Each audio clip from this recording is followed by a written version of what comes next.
Well, a huge welcome to Best of Rivals podcast. We're at that critical venture of the World Cup, last 16 knockout ties. Ryan, did you catch any of the action yesterday? Yeah, I caught the France game. Suppose everyone going into it was thinking another 2-3 nil for France, but Paraguay made it difficult for them. Arguable in terms of their tactics that they use. But again, in knockout football, you've got to do what you need to do to win the game. And they tried a different tactic. Obviously, Mr. Mbappe was not pleased at the end, and some good scenes there where he was celebrating in front of the faces. So probably deserved, but I don't have too much. I mean, I know Joe Hart, for example, is going off on Paraguay. End of the day, it's a World Cup. You do anything you can to get to the next round, as the Netherlands did in the final of 2010. Played it rough, and they nearly pushed Spain all the way. So yeah, do what you can. Fell short this time. I mean, they're not a great team, are they, Paraguay? Really? So they tried the best, and to be fair, it's no shame losing 1-0 to France. Yeah, it's a good analogy to that Dutch team, to be honest. And I watched the game, and it was just there's all the dark arts that you sort of see from, I don't know, Arsenal against PSG, this kind of ilk of performance, really. And I thought France need to win a game like this if they're going to win the World Cup. They need to win ugly. So fair play to them getting through there. I mean, the refereeing I thought was quite poor, frankly. There were some blatant yellow cards, even red cards as well. But this is a team that knocked Germany out, so they are no mugs if they play collectively. And France with Mbappe, is a clutch penalty when they're scuffing up the penalty spot as well. So I think for the sake of the tournament, it's good to see the French go through. And I think that'll be quite a mouth-watering encounter against Morocco.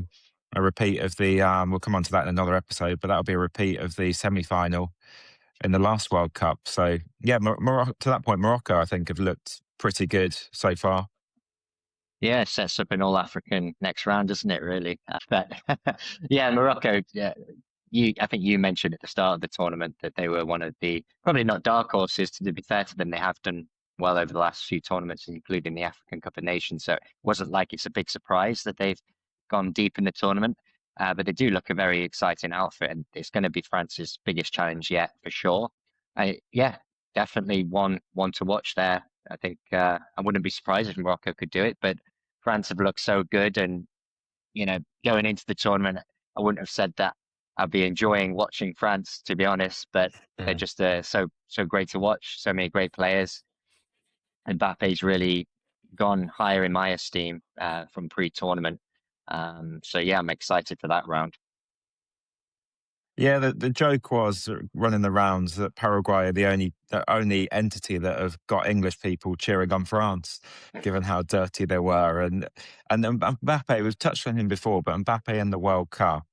It's just, there's those legendary figures. There's like Messi 2012, noodled haired Ronaldo, World Cup Mbappe are the sort of, Mount Rushmore of footballers. And Mbappe now, 19 goals in as many games in the World Cup. He's just been a force to be reckoned with. So fair play to him. I think he's on course. It's him or Messi at the moment for the sort of player of the tournament as well. And it really whets the appetite as we go into those two ties. And then just turning to the wider last 16. So today, as we record this, Brazil against Norway. I think that could be one of the standout ties of the tournament, frankly. Is that one that you've sort of marked up to look forward to? Of course, yeah. And again, probably Brazil's biggest challenge yet, and indeed Norway's biggest challenge. And it's going to be an interesting one because the way Norway have played have been quite efficient in the sense that defensively, very structured, very solid. But when they are on the attack, the attack with force. And when you've got the presence of Haaland in the box that really hasn't been touching much of the ball, but when he does, he's in a goal scoring opportunity. And he's, fortunately for him, been taking those opportunities. And Brazil have been weak in terms of letting counterattacks expose them at the back. I wouldn't say they've been weak defensively, but the amount of attacks that they've let go against them um, could potentially be their biggest hurdle here because there's players on the pitch that can actually score for Norway.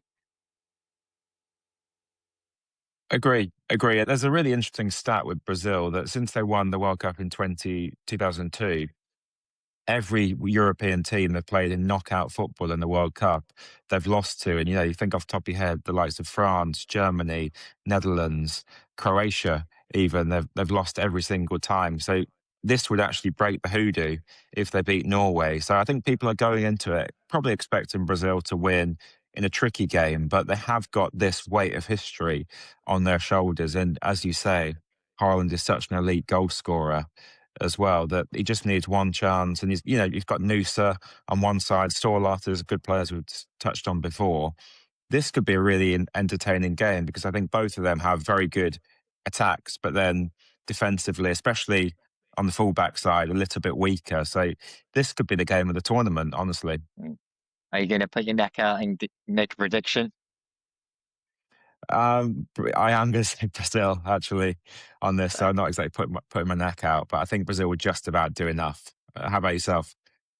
yeah, I mean, I really want an England Brazil quarterfinal. I just think that would be an epic. It would be a chance for England to get back Brazil from 2002, when we were kids. Probably cried after that game, no doubt. This is a great opportunity to get them back, and just that as a tie, as a quarterfinal, it's worth its weight in gold. But I think if Norway come out on top and deserve to win, then hands up to them, fair play. And it's going to be exciting again seeing Gabriel and Haaland come together, albeit in different Mm. shirts this time. That's going to be an exciting element, an extra twist in the tie. Indeed, indeed. And I mean, the big one, 1 a.m. in the morning, there's been a lot of tomfoolery with the moving of this around the place. But England, Mexico, I mean, on paper, if you put it in neutral territory, I think only maybe one or two of those Mexican players get in the England starting 11. But then if you add at altitude where we haven't prepared for whatsoever, and then you put the fervent Mexican fans as well, who are some of the best fans in the world, in that arena of doom almost for England, of the Azteca, and you've got 80, 90, 100,000 on top of you, this could be a real challenge. And I think Mexico will start this strongly. I wouldn't be surprised if Mexico go in the lead personally, and then England have to battle through here. Whether they can, let's see. What are your thoughts? Yeah, I think the first goal, it's easy to say it, but I think particularly in this game, the first goal is crucial because I can see it the other way as well. If England did get the first goal, then all of a sudden an expectant Mexican crowd starts, getting Mm. rattled and getting on the back of the Mexican team. And I've said it in the last episode, this Mexican team is quite an average team. It's just that they have been playing at home, that they are well structured and they haven't conceded, which is great. But what will happen if they do go 1-0 down, against England, who on paper are a much stronger team, man for man? Yeah, agreed. My only worry of this game is probably their best player, Quinones, who was the top scorer in the Saudi Pro League, is on the sort of left wing side, and that incidentally is against our weakest position. Whether it's going to be Spence, it looks like Reece James didn't make training last night or this morning, and then Quansah's sort of unfit as well. So can he exploit the weakness there? And what will Tuchel do to change it? Because I think we both concurred that Declan did a great job filling in at right back, but you lose so much of Declan Rice if he's not playing as your centre midfield main player, really. Yeah, agreed. I'll be disappointed if Bryce gets put at right back. I think you're really taking away our best midfield player, really.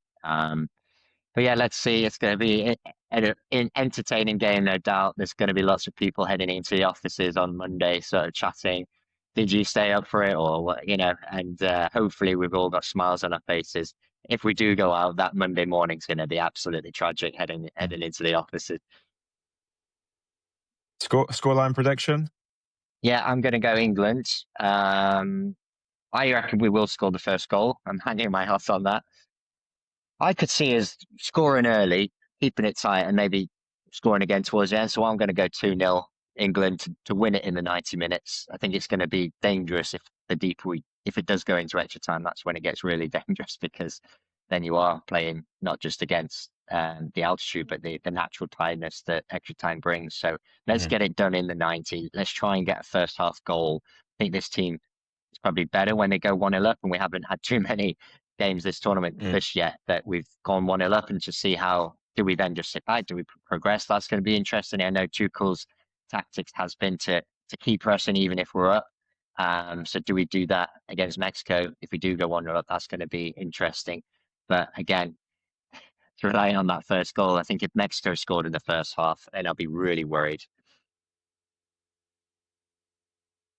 Agree. Yeah, I mean, I think it's going to be a 1-1 draw after normal time, and I see this going to penalties, and then it's a coin toss. I really think it's a 50-50 match. I'm going to say England just in hope, but it really could go either way, this one. But, that would be 4 a.m. UK time, so there'll be a few sore heads on the Monday morning, hopefully, as you say, with a smile on their face rather than a frown Yeah. in their eyes. So that's that side of the draw for now. Portugal Spain is possibly the biggest of the last 16 encounters. It's a repeat of the UEFA Nations League final that Portugal prevailed on, which was fantastic. And then it's also a repeat of possibly my second favourite ever World Cup game when it was 3-3 and Ronaldo scored the best ever hat trick seen in World Cup history as well, finishing with a free kick in the 88th minute. So that is a mouth-watering encounter of the two Iberian rivals as well. And it's really so close to call. I think that is a tussle of the two best midfields in world football. And then you've got strikers who are both Oyarzabal scoring, Ronaldo scoring as well. You've got both have solid defenses. This will be a fantastic game. I think it's an 8 o'clock kickoff Monday time. I can't wait for this one. I'm sure you feel the same. Yeah, looking forward to that. I mean, irrespective of what happens in the England game, at least we've got that to look forward to later in the day to get after work. And I'm pleased actually that one of the two teams will exit this round. I've said it before that Portugal and Spain aren't my favourite teams, particularly as an England fan. If we came up against either of them, it would be a very difficult match. So the fact that one of them at least will be out of the tournament is a positive. I did say Spain at the start of the tournament, and in terms of my tournament sort of route to final going all the way, and I'm going to stick by that. I don't think they've been that impressive, but they haven't conceded many goals, whereas Portugal have been a bit more flaky in terms of defence. I think the Spanish team is quite frustrating, really, because there's no real standout player. It's just they've got very good all round and then decent replacements off the bench. And I think that could be the difference here. I could see it being very man for man for the most of the game, very few chances. It might almost take a moment of brilliance from one of the star players. But I'm looking at both teams, and we've not really seen anyone take the tournament by the horns, similar to the likes of an Mbappe, Kane, and Messi from both teams, really. So I think it's going to be very cagey. It could actually be a very boring game, I think. Could it be a very aggressive game, potentially? I think that could be another route it goes.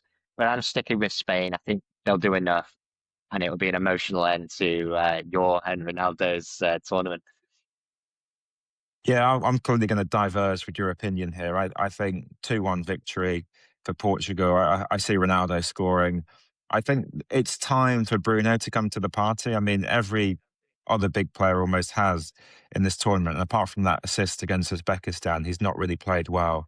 Furthermore, even Coutinho hasn't played very well, and he's probably the best central midfielder in the world right now. I just find Spain as well, on a side note, are fairly boring to watch as well. And Mm, apologies to our Spanish viewers, but it's just that tiki taka going backwards doesn't really, compared to the bluster of the French attack, mm. it's just a completely different watch. So I really hope that Portugal can get this victory as well. Ronaldo, I can see him scoring a header against a diminutive Spanish back line as well, and coming up with the celebration. So I'm going to say 2-1 Portugal into the next round to play either the US or Belgium, which is a favourable draw, in my opinion. I'll let you offer your Mm. thoughts on this, but I think it's a favourable draw for America on paper Yeah. anyway.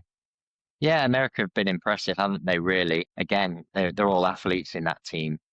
So that's going to benefit them deeper on in the tournament. And they've got to a stage now where they're actually looking like they could quite easily come over Belgium. I mean, Belgium has been far from impressive, though I would add that getting through that last round the way they did just shows the the total dogged nature of that team, and they managed to find a way.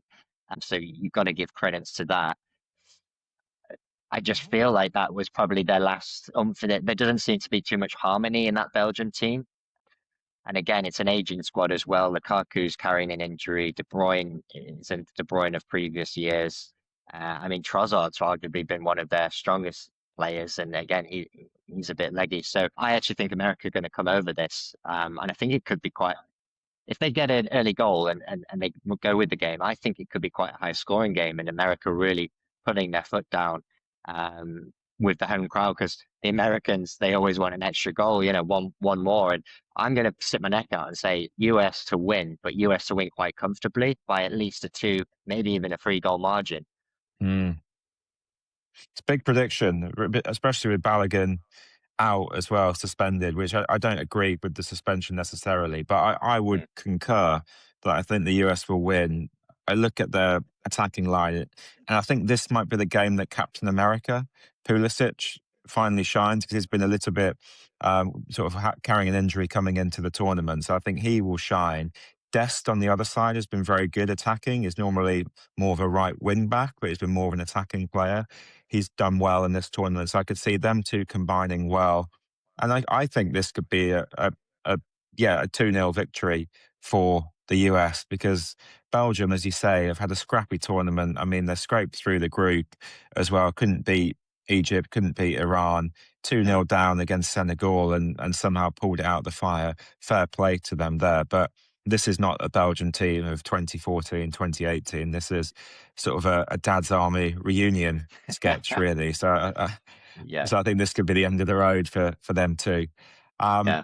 so then on to the next game, Argentina. Wow, I mean, Argentina, Egypt, they just scraped by another African team, didn't they?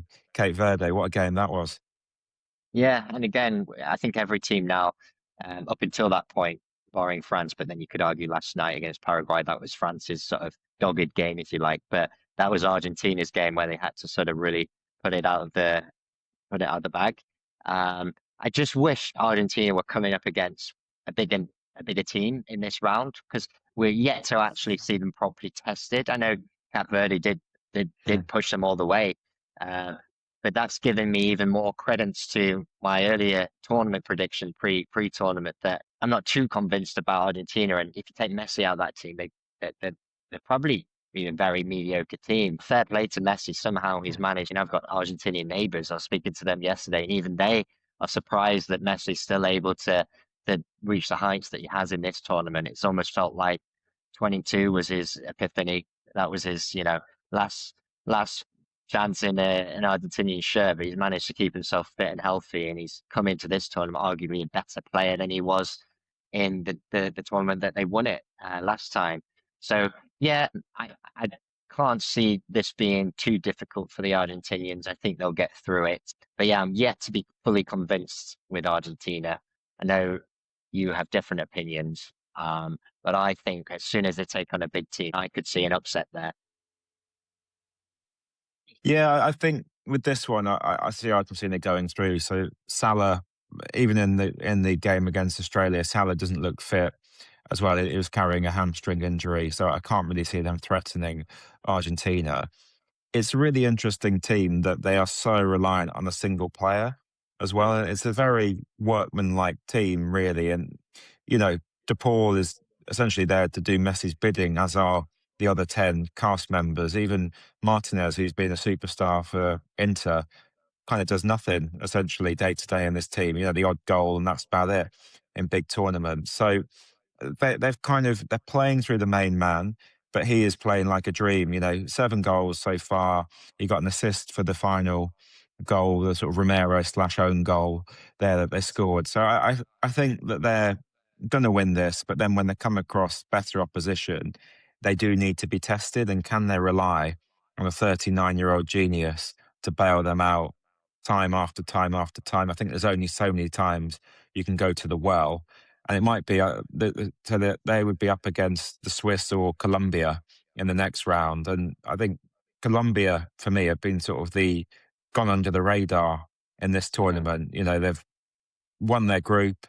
They dispatched Ghana, and we know Ghana were quite hard work and obstinate when we played the Ghanaians in the group stage. They've got that bit of flair in Luis Diaz and James as well. So I think for me, Colombia will win this game against the Swiss, who, as I said at the start, the Swiss are such a predictable team that the Swiss will win when you expect them to win, but whenever they play a sort of trickier team, they do struggle. So for me, it'd be Colombia marching on in this one. How about yourself? Yeah, I think that's a 50-50 really. Colombia have done well, but I wouldn't say enough to convince me that they'll be able to easily turn over a team like Switzerland. I think you're right in the fact that it does seem in bygone tournaments, Switzerland do, you know, get through on the teams that they should do and then fall at any that sort of are on par or above. I do think there's a different edge to this Swiss team that I might not have seen in previous tournaments. Very well structured, and they have been scoring goals as well. Whereas in previous tournaments, I think they've nabbed a goal and won it 1-0 sort of thing. I'm gonna, just for the case of going against you, and I do like the Colombia side. I think the Swiss tactical approach could actually outdo Colombia here, and I'm gonna say Switzerland to progress, and I think that'll be a great result for them to get that far in the tournament. Um, and yeah, Captain Xhaka taking them on to the next round, which would be great for him. Still doing it at his age, though. There seems to be a tournament for the oldies. It does. I mean, that they played well, and the combination of Breel Mbomo and then Manzambi has probably been the find of this tournament as well. Is 5 goals and Yeah. assists.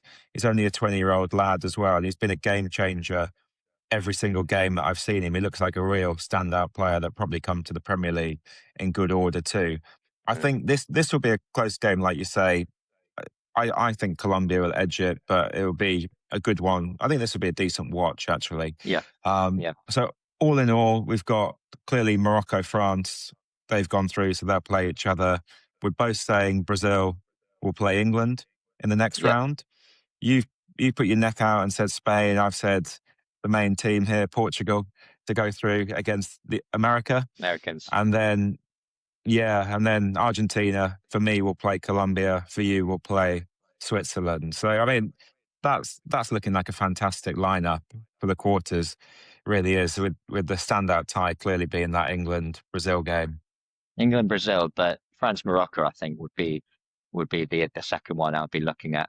Not just for the potential to see again that French attack, but arguably Morocco actually doing the job on them, and it'd be great. I mean, the amount of French people in Morocco or Moroccans in France, Mm, that's like England, Scotland almost, isn't it, in a strange way? mm.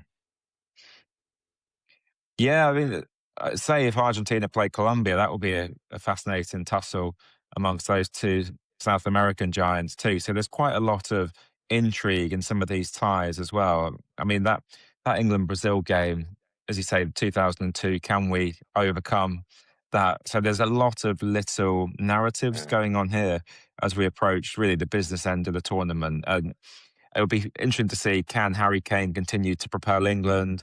Will Mbappe, Messi reach that 10-goal mark as well? So I'm really excited for the remainder of the tournament here. Yeah, and I think we've actually got someone dialing in. We said in the last episode that we were accepting dial-ins. Can you see who we've got on the line there?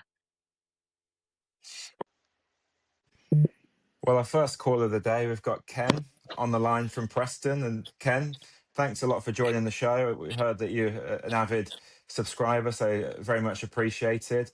Ken, what have you made of England's performances so far in the World Cup? Hi Matt, hi Ryan. So yeah, really enjoying the show so far, guys. In terms of England, I think on one hand they've been solid and enough and unbeaten, but at the same time they're not yet very convincing to me. I think there's certain players, Matt Madueke in particular, that just really needs to up his game for me. I think he looks shaky, giving the ball away far too often. We just look better every time he goes off the pitch for me. And another one, I think Konsa just looks really, really shaky at the back. No leadership whatsoever over that defence. You've got Spence running wild and just no direction from the two centre backs, Konsa in particular. I think as we start coming up against the better teams, certain people just really need to up the games for me. Thanks, Ken, and I appreciate the kind comments on the show. Firstly, what do you reckon in terms of what should Tuchel do? So, do you think Madueke should be hooked out? Would you drop Konsa and put in Johnny Stones? What would you go with? I completely agree. I think they both need to be dropped immediately. It's just absolutely not good enough at this level. I think obviously Saka's had problems with his fitness, but obviously he'd be the go-to choice on the right wing when fit. If Saka's not fit, I think somebody like Rodgers, deserves the place far more. And the same with Konsa. I just don't understand why John Stones isn't in that team from the start. You agree, Ryan, with Ken? Yeah, hi Ken. It's certainly interesting. I think the Consa one in particular has not really been picked up on, has it? But I must admit, on reflection, you're probably right in terms of there's something not clicking in the two centre back partnerships, and it just strike me as weird that he hasn't just stuck with Stones and Gee, who played together at City. Absolutely. Yeah, so I think you're right there. But who then? So what's your back four coming into this game then? So I think you've got to go Stones and Guehi at the back for me. I don't really understand why Chabala's not got a look in thus far. I guess O'Reilly as the left back. Yeah, He's done okay. Yeah, I think O'Reilly's been solid enough, but yeah, broadly, I think aside from one or two of them, Kane and Bellingham and possibly Declan Rice, they just need to up the game really. Yeah, I completely concur, Ken, with this. And do you think we've got enough to beat Mexico this evening? How do you fancy us? Well, we should do, because you look at their team and Raul Jimenez being billed as a star player for Mexico, who's just signed for Wolves, for example. You think should players from Arsenal and Real Madrid and Bayern Munich be afraid of a team where a Wolves guy is the kind of one of the star men, away or not? Probably not, but yeah, they need to do better, and certainly the way they're playing it is a risk at the Aztec Stadium. It's a great point, Ken, because there's sort of Saudi players and Wolves players that we're quaking in our boots about, and really man for man, how many of those Mexican players would get in the England starting lineup. So I think we should go in and just try and win this game in the first 20 minutes or so. But whether Tuchel puts out the right formation and right team, I don't know. I do think with this team, and it sounds weird to say it, we'll almost be better against better quality opposition. Those teams that would arguably be going into the game to win, I think we then start to shine, because if they're attacking the wingers as we've got them now and the way that Tuchel wants to play is, almost Madueke and Gordon and Rashford and arguably Saka as well, if he is fit enough, they're usually better when we're on the counter attack, where defenses are exposed, there's a bit more space, and then they can take on the man. Whereas up until this point, we've played every game against teams that are really sitting back, and that's not really playing to the strengths of our wingers. And we've been a strong advocate on this podcast since day one that if England are to make it all the way to the end, it's the wingers really that need to step up. And you mentioned it in your first sentence. So the thing with Mexico, as compared to Ghana, for example, they have been a bit more free flow, a bit more going for a goal as well. So I think that could actually play into England's hands. And I know you made the comments about the defence. Honestly, as long as they don't make silly mistakes, we don't need them to be amazing. Like as a solid black four, they're solid defenders for their club teams. I know we've been exposed so far in the tournament. We just keep it tight, and we've got the star players in Kane, Bellingham, and Rice to make something happen. And that's all we need to drag us over the line. That's what Argentina did. They played around Messi and they won the World Cup. If we play around Kane and arguably making sure that Bellingham's got the space, I think the Bellingham one's still interesting, because for me, actually, we get the best out of him as an 8, not a 10. but then it's very difficult to drop a Rice or an Anderson. But that's another question. And I would agree, it's probably now time to actually think about Madueke. If Saka isn't fit enough to start and only make an impact on later in the game, shall we look at a Rodgers to start on the right? And if I was to make the team sheet for tonight or tomorrow morning, I'll be going Rodgers on the right. Absolutely. Agree. Final question, Ken. What's your score prediction for tonight? I'm going to say 1-1 and England scrape through on penalties. Great shout. That's exactly what I said, funnily enough, Ken. So great minds think alike, and we appreciate your loyalty to the show and your call today. It's been great. Hope to have you back on and hope you enjoy some future content. So cheers, Ken. Speak to you soon. Cheers, guys. Really enjoying the show. Speak soon. Thanks. Cheers, Ken.